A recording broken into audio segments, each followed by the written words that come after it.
And here we are for round 2, playing red-green Pummler in Almond Kit Standard. And yeah, we're going first again. We're on first. Keep this great hand.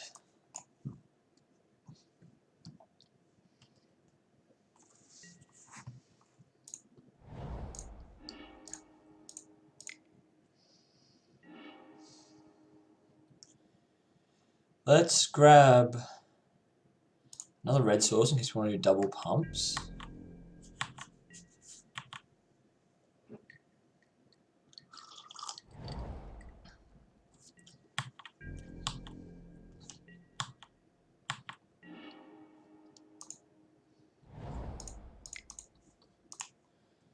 Down goes Brawler.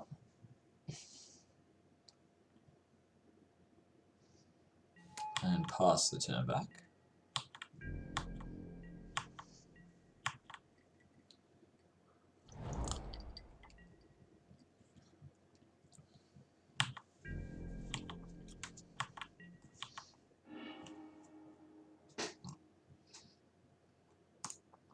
Again, going to leave Forest in my hand as long as I possibly can. Go combat. And we'll attack. Always yield to the trigger, and yes, we'll pay it.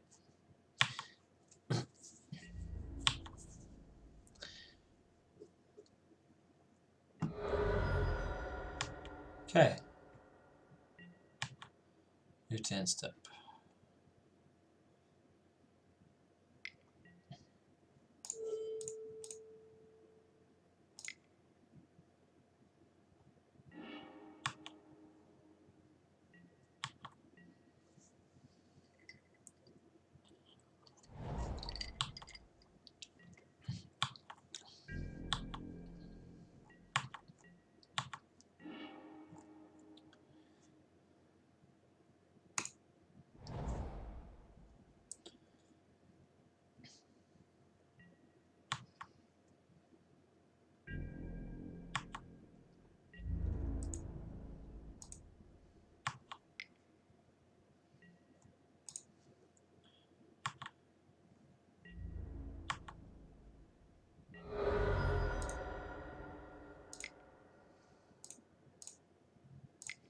See if our opponent's going to let us resolve the Indomitable Rohannes.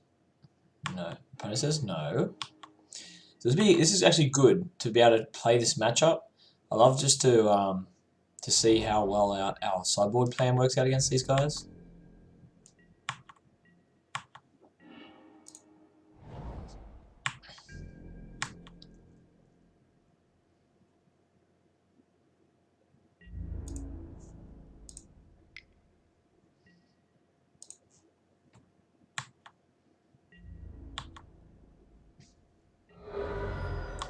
Opponent is down to 8.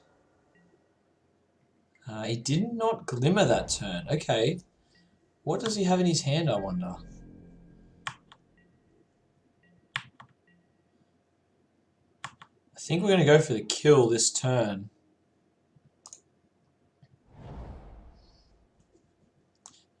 We are going to go for the kill with Blossoming Defense backup.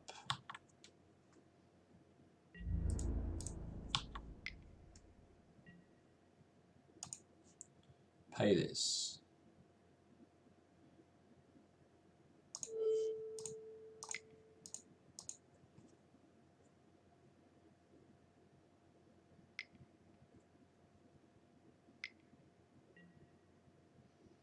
Void Shadow. Okay. Sure.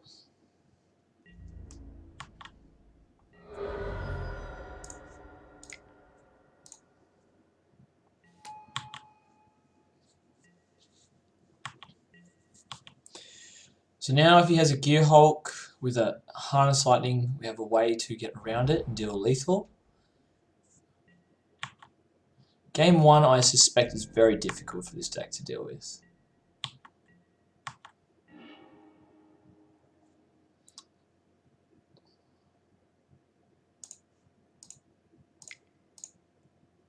Okay, play the Long Tusk Cub, see if they want to counterspell that.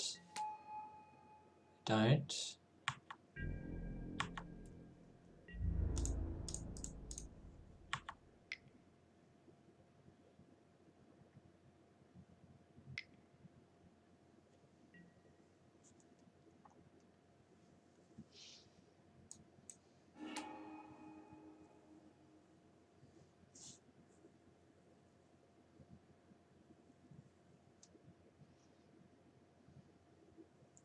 So the task Harness Lightning here, he wants to resolve Harness Lightning before he moves to blocks. This makes it easier for him to know what to block. I'm obviously going to respond here by making it hexproof and getting +2/+2. Fizzling Harness Lightning, when we will pay, he must block the 6/5, meaning we'll trade with his Gear Hulk, put our opponent to 2.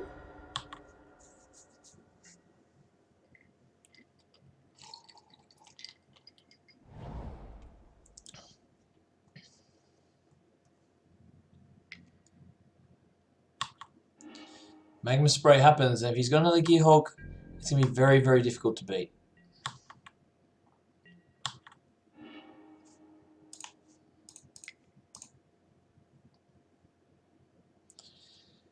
In these scenarios,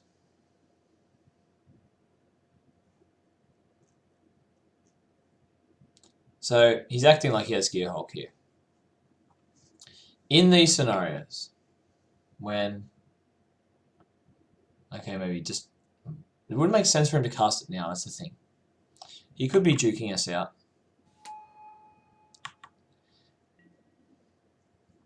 Now, he's got 2 cards in hand. Gear Hulk's going to wreck us, because he's going to go, wait for your long text to come to attack, Magma Spray your servant, play out the Torrential Gear Hulk. So Torrential Gear Hulk is going to beat us. We know that. We lose to that. So what's correct here? Do we just attack anyway? Or do we wait a turn, give him one extra card draw, and attack with both? Attacking with both means we've got 2 lethal blockers coming in, which means when he Torrential Gear Hulks, he may not be able to. It also gives us another turn to draw another card.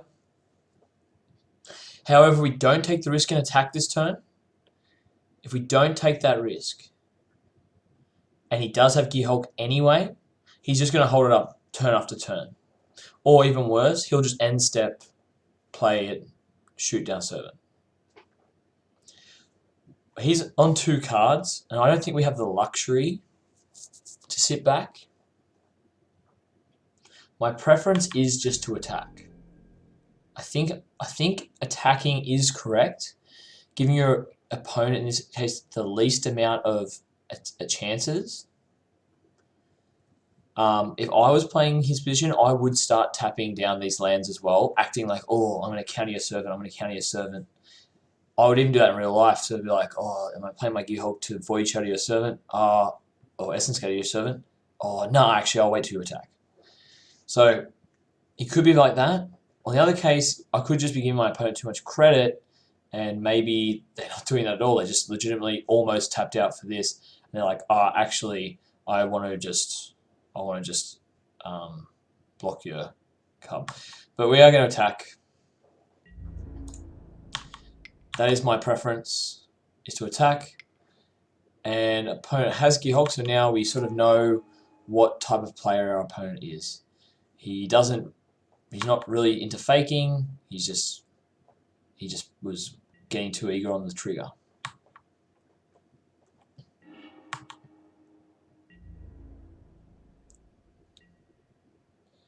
No point in pumping energy into it. Since making it a 5/5 won't change anything.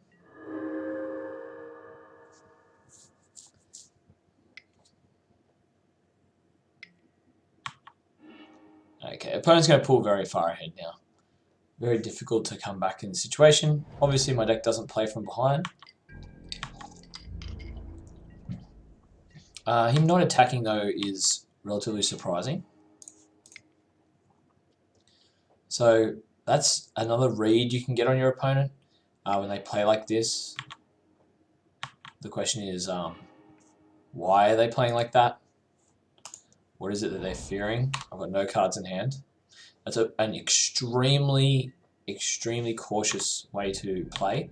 But he's at 2, so it makes sense. He doesn't want to get caught by a haste creature, whatever it may be. Although at this stage, the most likely haste creature is probably a Glory Bringer. So we're just going to pass the turn, wait for our opponent to beat us to death. Yeah, okay. I'm going to concede to the second Gear Hulk, which will pull him way too far ahead. Okay, so against control, we definitely want the Prowling Serpopods. We want the Tireless Trackers as well. I also want the Haptra's Mark. I'm interested in Chandra Torture Defiance. Things I'm not super sold on. The Larger Than Lifes can come out, since there's Sorcery Speed. We'll trim on a couple of Electrostatic Pummlers, since they die to every piece of removal that the opponent plays. I can trim down on a Harness Lightning. I only really need to have one. I save it till he Gear Hulks me. And that's made room for 5 cards. So in come these 3. In comes these. This is technically a 4-drop. Another Haptra's Mark. 2 cards have to come out here.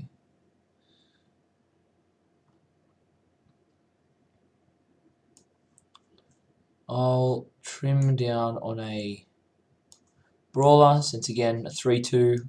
Not super satisfied about that. He almost did go the distance last game though. And this is still pretty threat dense, which I like. I've put Tireless Tracker on the 4-drop slot, but he's actually a 3. The question is, do I want the Rohannes the Indomitable? He does get turned on by Bristling Hydra pretty often. Indestructible as well. Difficult to deal with. Probably better than just Chandra. I'm going to take out 1 Invigorated Rampage for a single Heroic Intervention as well. And I think we want to keep the Rohannes in. It makes Bristling Hydra a lot better. He works better with the creatures we've brought in. So we will be on the play. Tireless Tracker in hand. A couple of Blossoming Defenses. One of our 2 Harness Lightnings. It's keepable. It's not great. Really like to draw a 2-drop in the first, or as our first draw. Really. Sheltered Thicket. We'll just play that one out. Don't really want to go for a turn. Funding out a little bit on that effect. This is probably the worst matchup we have. Have to be one of the harder matchups for sure.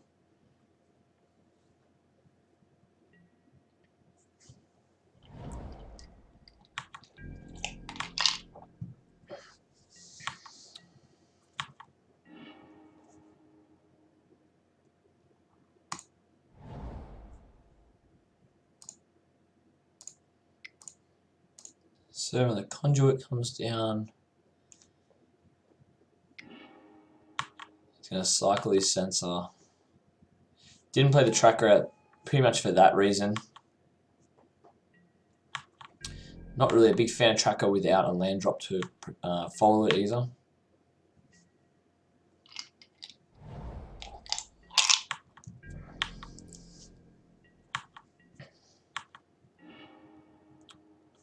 Okay, so Attune with Aether.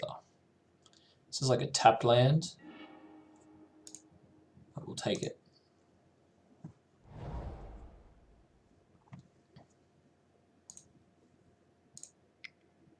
Oh. Yeah, now see, I still need to play this land out because sensor. When sort of navigating control decks, you want to minimize the amount of answers they could have. So like, rather than make his answers be sensor plus this lightning, harness lightning, plus magma spray, plus a plethora of things, I want to go, okay, well, I'll cut sensor out of the equation. That's 3, well, he's already used 1 sensor. So we can just say that's 3 cards out of his deck now I don't have to play around. And I'm just trying to do that basically all the time when I'm navigating threats through opponents. So a tell about his hand right now, straight away a tell. I was tapped out, he didn't play removal. So that's a big sign. He only kept a hand with 1 Harness Lightning. Thought he could get by on Harness Lightning plus Sensor. We are just going to crack this clue straight away.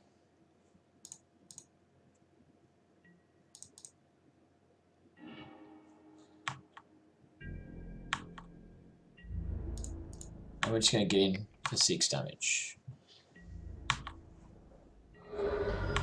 So, opponents on a Glimmer turn or a Hieroglyphic Illumination turn, one of the two.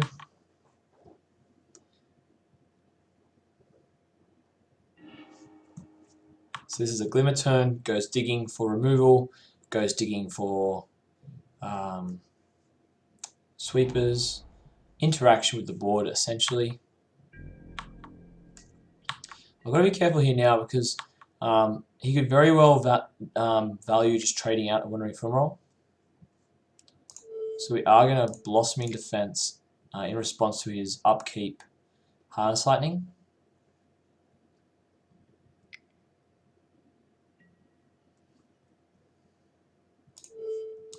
And we're going to Blossoming Defense again.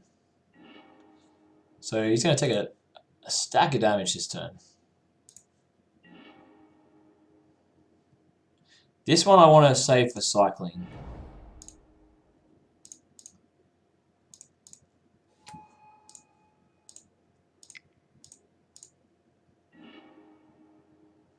That's a good one to draw.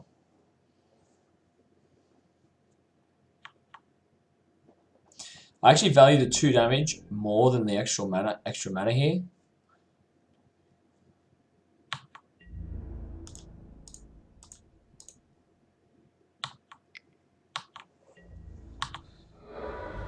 Okay, opponent's down to 5. I'm trying to save my energy because I want to be able to Harness Lightning. I guess I can still tap this once and still have what the 6 needed to kill a Gearhulk.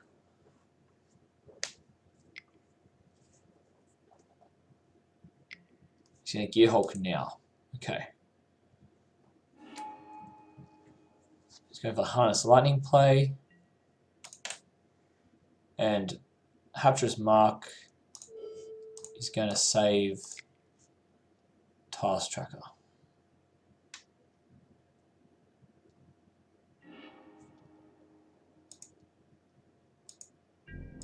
Opponent's tapped out, so we have to untap Harness Lightning.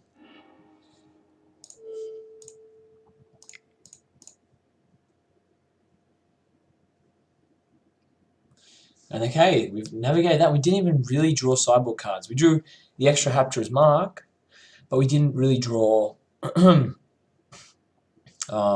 like the Prowler, which is this is supposed to be our big trump for this matchup. Okay, so we're on the draw this time. Is there anything we want to change on the draw?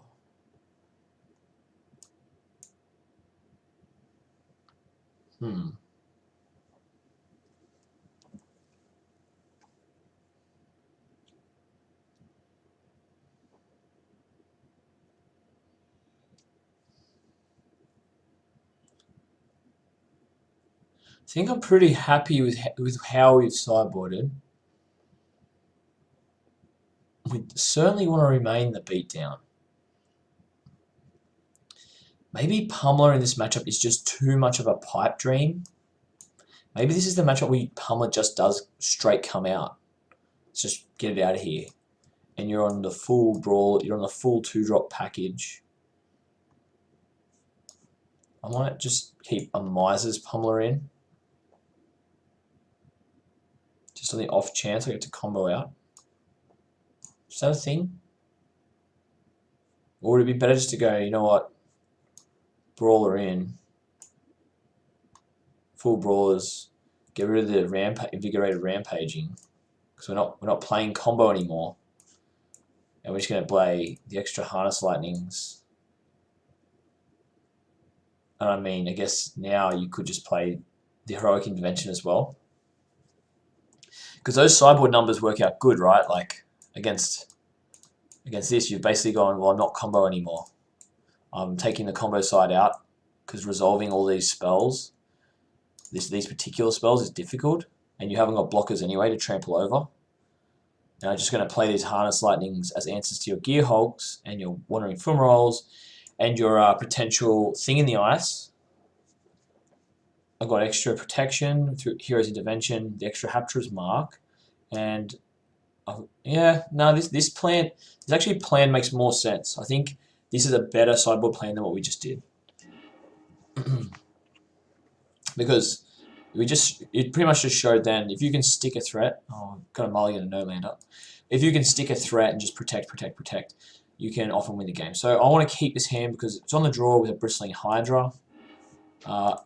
Double Bristling Hydra. It's pretty greedy. It's pretty greedy. I think I'm gonna be disciplined. I'm gonna bottom it. We don't need another one. We only really need to resolve one threat.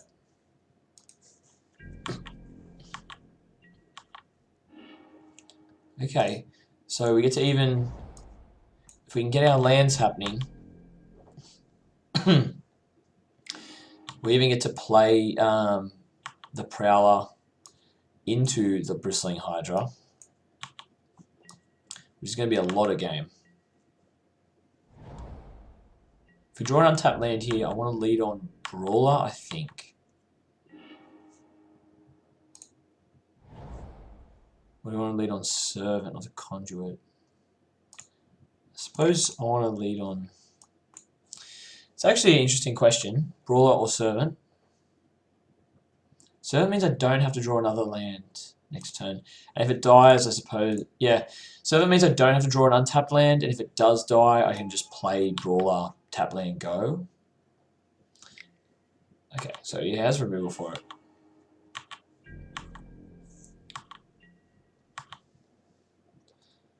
And I think, yeah, replacing Pummler with this 4/3 is good just because we're... Okay, Sheltered Thicket again. We're going to play it. Brawler.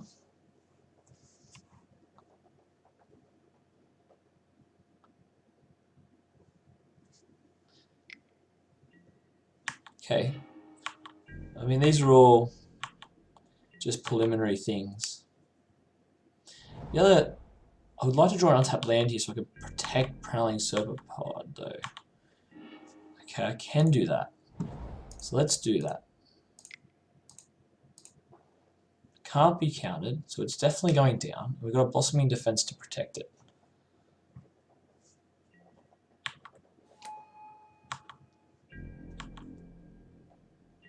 And it's worth protecting, for sure.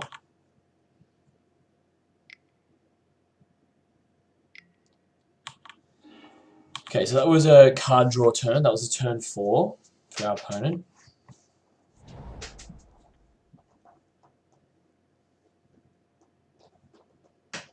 What's your turn 5? What did you draw from your Hieroglyphic Illumination?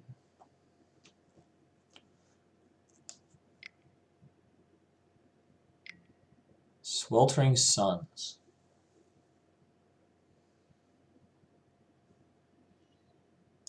Well, I will respond. I'll Blossoming Defense. Okay, he's got the Censor. Sure. Can't pay for Censor. Sweltering Suns resolves. This gives us a window to resolve Bristling Hydra.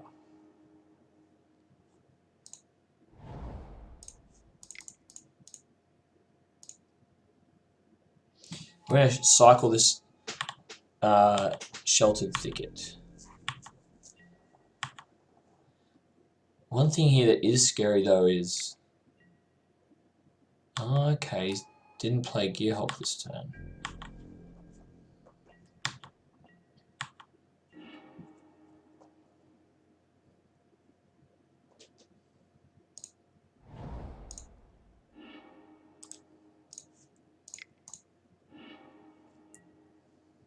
Okay.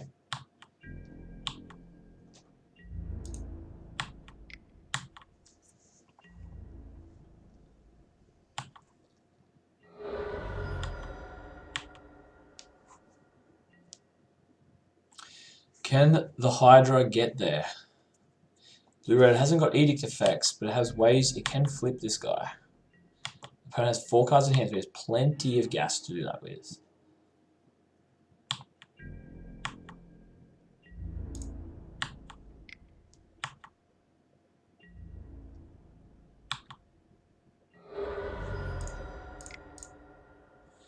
Long Tusk Cub.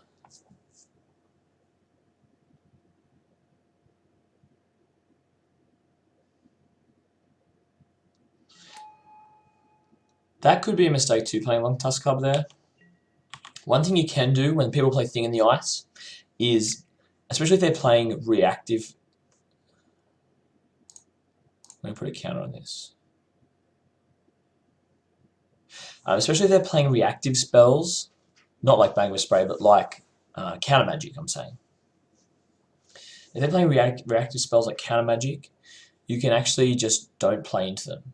Don't give them a chance to use them to flip this thing. Okay, so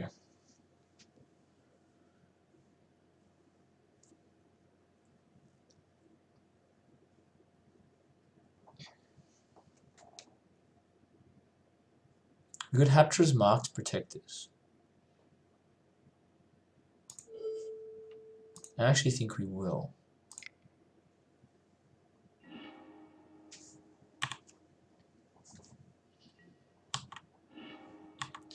I need to kill my opponent quickly. I haven't really got the luxury.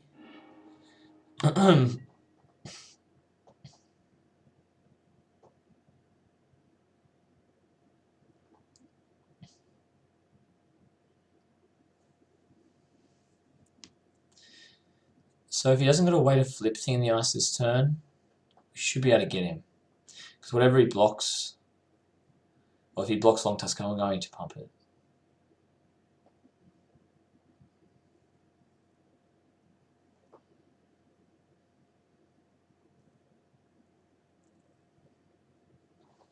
You know what? This deck, we're not getting as beat up as I thought we would. I thought this would be really, really bad. This turns out it's quite an interesting matchup.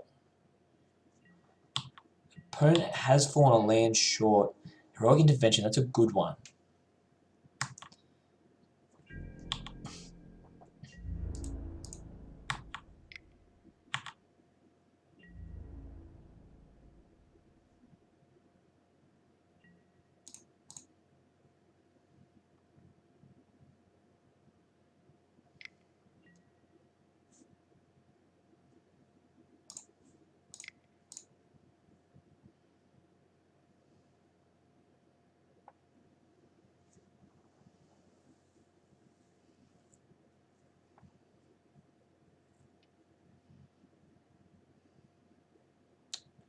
Two cards left for our opponent. They're not lands either, so they're definitely action spells. Are they 2 Gearhulks? I hope they're 2 Gearhulks. But if he has a negate, and it looks like he does have a spell, he's going to flip this Thing in the Ice. So, Thing in the Ice will flip. Unfortunately.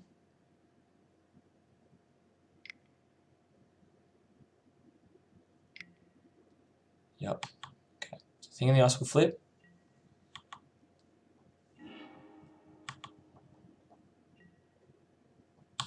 Turn my creatures to my hand.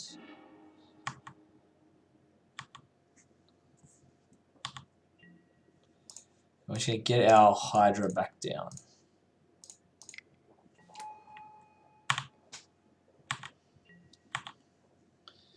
Opponent's on 12, we're on 20. Does he swing in with the 7-8? I mean, does he have to? Doesn't have to.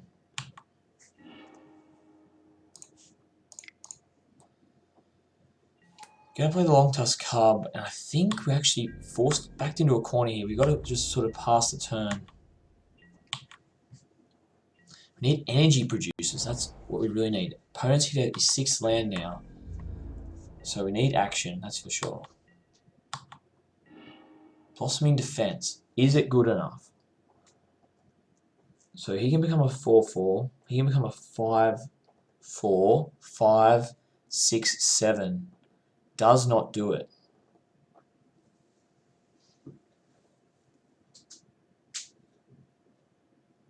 Four, 5, 6. It's not big enough. Definitely not big enough.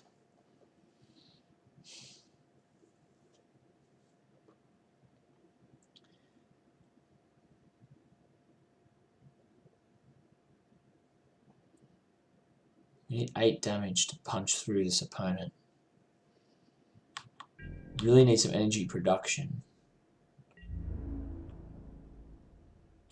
Can't swing past the Awoken Horror. It's not tiding well for us. Rhinus would be a good draw here. More creatures would be good draws. Okay. Plus Cubs acceptable. But the board state hasn't changed, so we're just going to pass it back.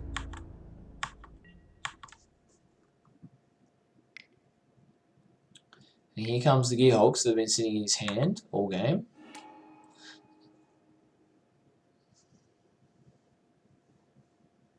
Thing is though, if he attacks with Awoken Horror and leaves Gearhulk back, we can definitely start swinging through Gearhulk. That's doable.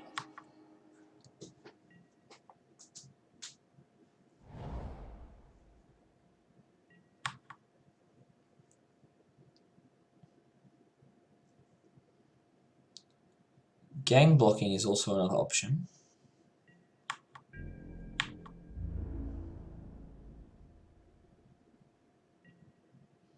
Opponent's not attacking though. We know he's a cautious player. Blossoming defense.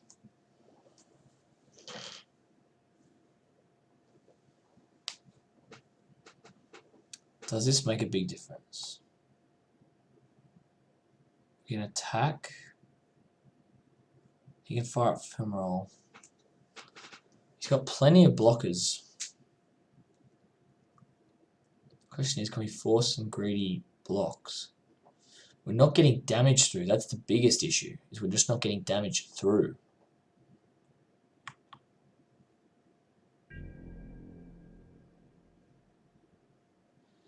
This can go to a 4/4, 5, 6, 7, 8. Okay. Gotta take risks. We can't, he's just drawn a bunch of cards. We can't really sit back. We're going to lose either way.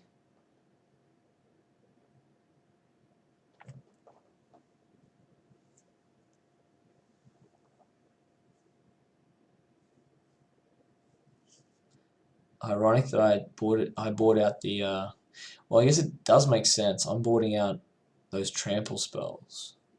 They do have board options into things like Awoken Horror, but it's not a lot.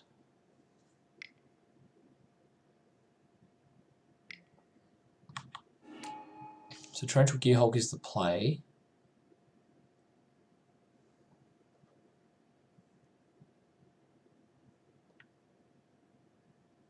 Targeting what though?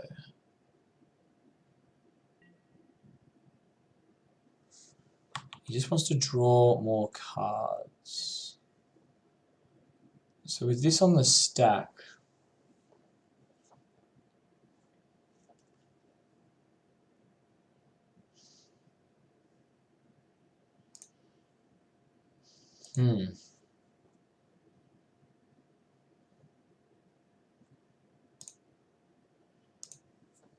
this on the stack, I can make these guys bigger.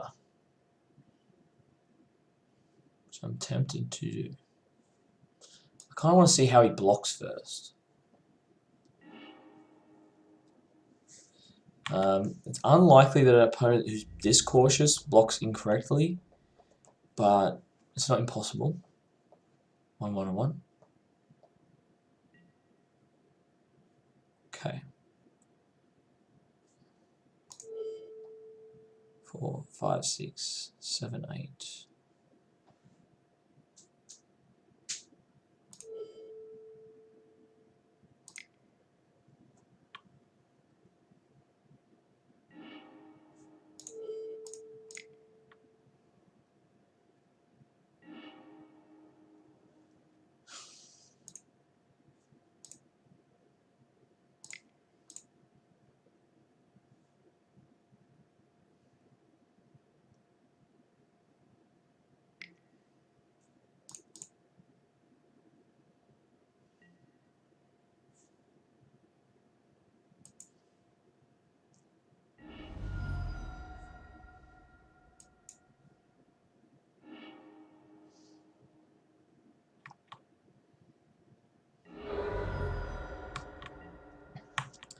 Opponent's got 3 cards in hand, we've got none.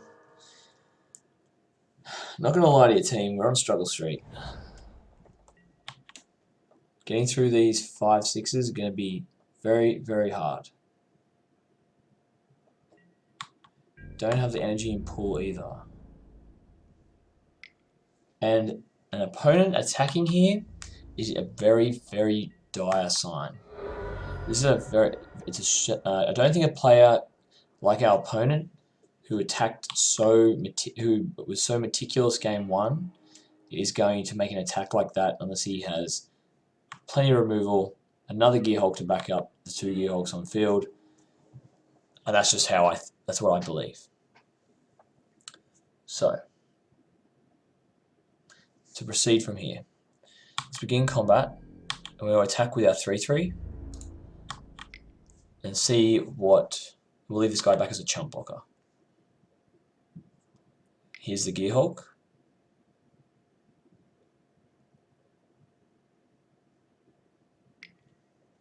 Wandering Ephemeral. Okay. Okay, interesting.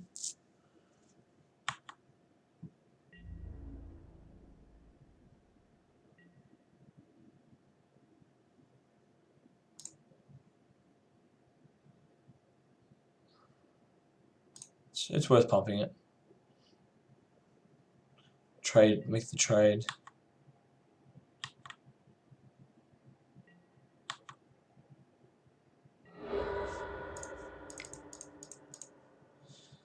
Go for the Bristling Hydra. It resolves, surprisingly.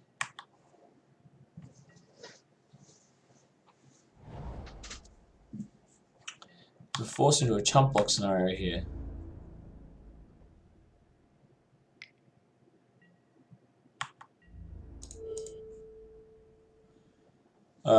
Taking the damage would leave us in a position where we've got...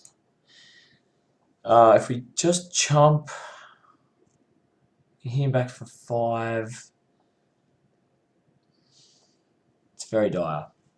Alternatively, if we chump, trade out, but we still be dead next turn, because if we only trade out, if we only block 1, we take 5. I suppose if I draw, another Blossoming Defense, this will work.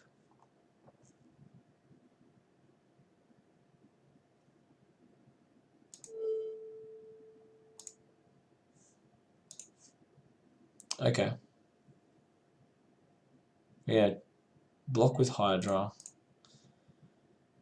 Oh, what am I doing? I misread the card. I thought it was good. I misread it. There's not really much that gets us out from this anyway.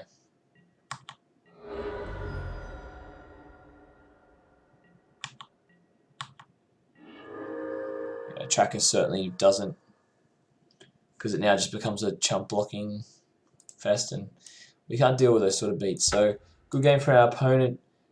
He played pretty well. I mean, he just had it in game 1 a lot of the time, but I still think you make that attack. With 2 cards in hand, I think you always make that lethal attack. And, I mean, like we talked about in the deck tech, definitely one of the harder matchups. Alright, we'll go on to game 3.